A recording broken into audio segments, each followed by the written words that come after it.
Hi, good morning. My name is Priscilla. Welcome to Tuesday's Tales. Today we're going to read a story called The Snail and the Whale, written by Julia Donaldson and illustrated by Axel Scheffler. So let's get started.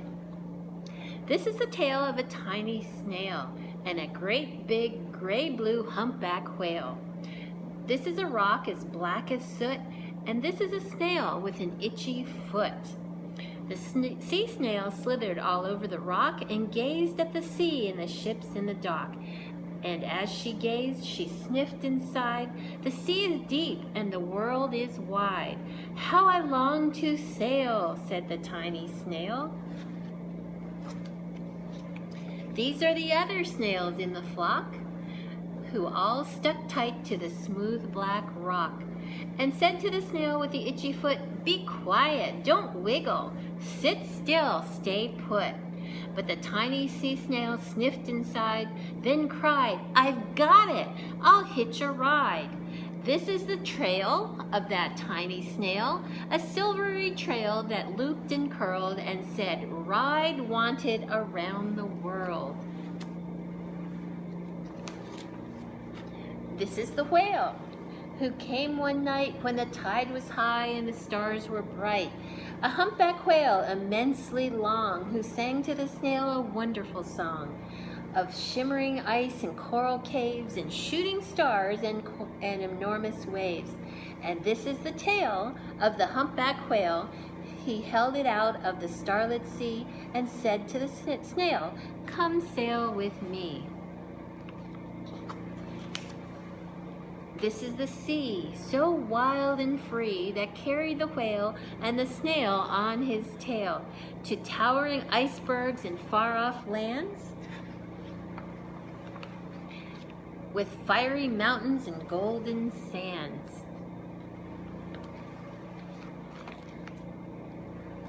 These are the waves that arched and crashed, that foamed and frolicked and sprayed and splashed the tiny snail on the tail of the whale. Here are the caves beneath the waves, where colorful fish with feathery fins and sharks with hideous toothy grins swam past the whale and the snail on his tail. This is the sky, so vast and high, sometimes sunny and blue and warm, sometimes filled with a thunderstorm, with zigzag lightning flashing and frightening the tiny snail on the tail of the whale. And she gazed at the sky, the sea, the land, the waves and the caves and the golden sand. She gazed and gazed, amazed by it all, and said to the whale, "I feel so small." But then came the day the whale lost his way. These are the speedboats running a race, zigging and zooming all over the place, upsetting the whale with their ear-splitting roar, making him swim too close to the shore. This is the tide slipping away.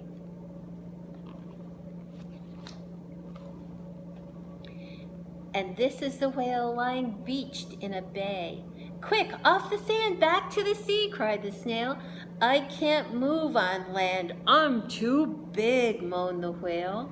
The snail felt helpless and terribly small.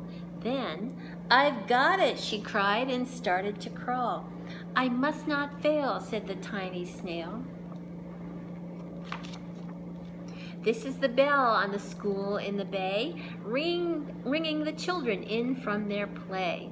This is the teacher holding her chalk, telling the class, "Sit straight, don't talk." This is the board as black as soot.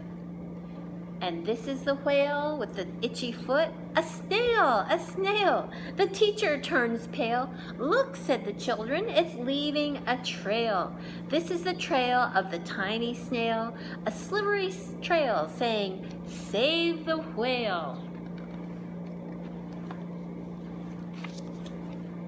These are the children running from school, fetching the firemen and digging a pool, squirting and spraying to keep the whale cool.